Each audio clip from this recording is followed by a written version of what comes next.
memelihara bumi kita. Itu tema bagi Hari Bumi Sedunia pada tahun 2021 dan pastinya saban tahun setiap 22 April diadakan Hari Bumi Sedunia sejak tahun 1970 dan setiap tahun kita diberi penekanan ataupun diberi kesedaran bahawa betapa pentingnya untuk kita menjaga dan memelihara bumi kita. Dan untuk hari ini kita nak tahu sebenarnya apa mesej yang ingin disampaikan melalui tema yang ditetapkan pada tahun ini, iaitu memelihara bumi kita. Dan untuk memperincikan mengenai perkara ini, kita akan bersama dengan seorang pejuang alam sekitar, iaitu Dr. Rokiah Hassan yang sudah bersedia di panggilan video sekarang ni. Assalamualaikum.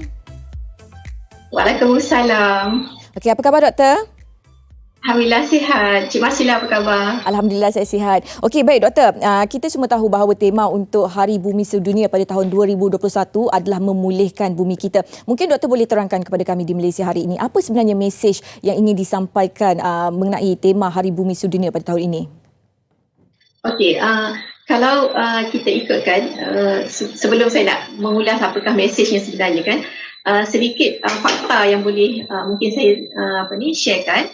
Kalau ikut fakta yang dikeluarkan oleh Perpadanan Sisa Pekerja ataupun SW Corp pada 2005 dulu, kita menghasilkan sangat banyak sisa pekerja sehingga 19,000 tan sehari, berbanding dengan sekarang ni meningkatnya 2 kali ganda.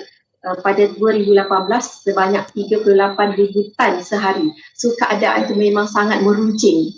Kalau bertambahnya sisa pekerja ni, bertambahlah pencemaran yang berlaku. Sebab tu kan bila kita tengok tema Hari Bumi Sedunia pada tahun ni, dia kata memelihara bumi kita, bukan lagi memelihara. Memelihara tu dah terlepas dah fasa dia. Kalau ikutkan dulu, fasa yang awal adalah fasa memelihara, kita boleh lagi memelihara dia, tetapi sekarang ni fasa memulihara, maknanya dah keadaan fasa yang sangat teruk. Itulah di antara mesej. Tetapi yang lebih penting lagi pada Hari Bumi Sedunia ini bukan sambutan itu sahaja, tetapi kita nak mengajak orang ramai menjaga planet kita ni dengan lebih baik, dengan bukan sahaja diberi peranan oleh pihak tertentu, tetapi oleh semua orang di peringkat mereka masing-masing.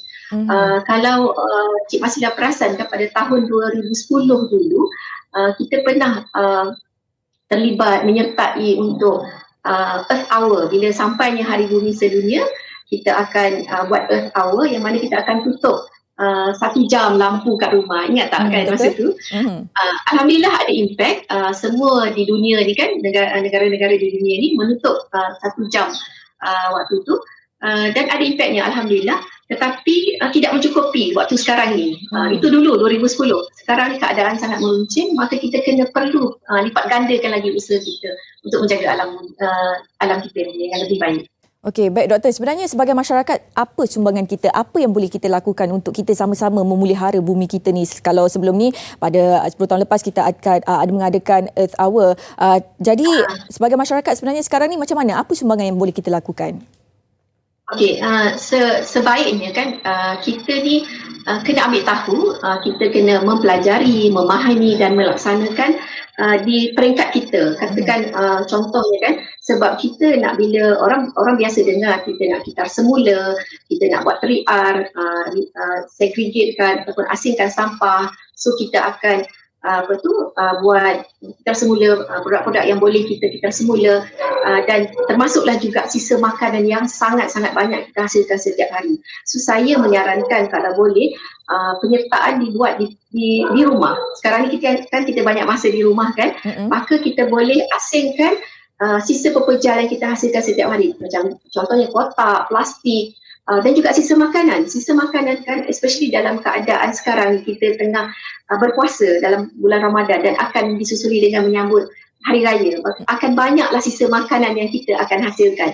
So sisa makanan itulah yang boleh kita semula menjadikan dia kompos.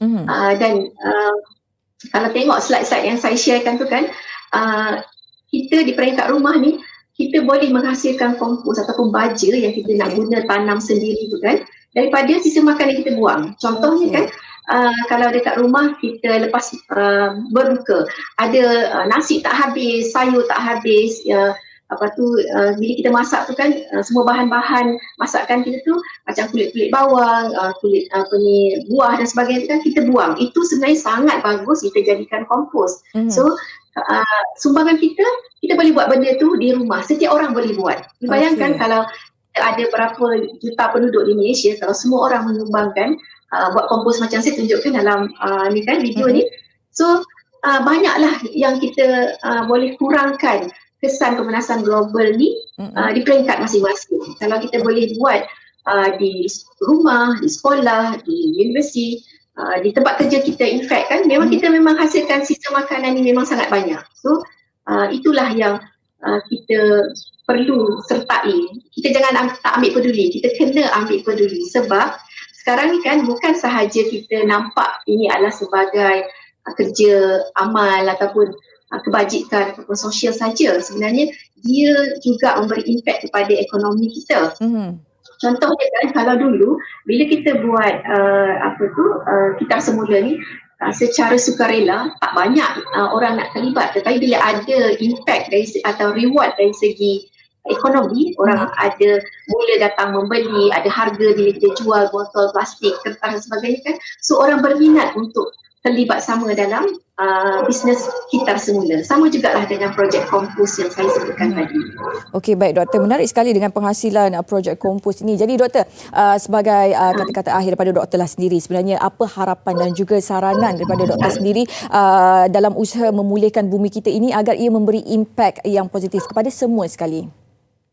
Okey, saya sangat mengharapkan lebih ramai lagi orang-orang di luar sana mempelajari ataupun memahami dan juga melaksanakan di peringkat masing-masing, especially kalau boleh belajarlah cara untuk mengitar semula sisa makanan yang ada di rumah, sebab 45% daripada sisa pekerjaan yang kita hasilkan di Malaysia ni adalah sisa makanan. Maka sisa makanan itulah yang perlu kita kompos ataupun buat kitar semula untuk menjaga planet kita ini, sebab seperti yang saya dapat ceritakan sedikit kan, saya terlibat untuk mengajar murid-murid tabika, murid-murid sekolah rendah, sekolah menengah, di universiti, di UMT dan sebagainya kan, untuk mereka ni memahami, mempelajari, memahami dan melaksanakan, dan mereka juga boleh menjadi duta hijau untuk memberi inspirasi ataupun idea kepada orang ramai untuk sama-sama memelihara alam sekitar kita ini dengan membuat usaha yang sangat kecil di rumah pada peringkat awal, tetapi boleh memberi impak yang sangat besar pada jangka masa yang panjang. Baik, itulah betul. saranan saya.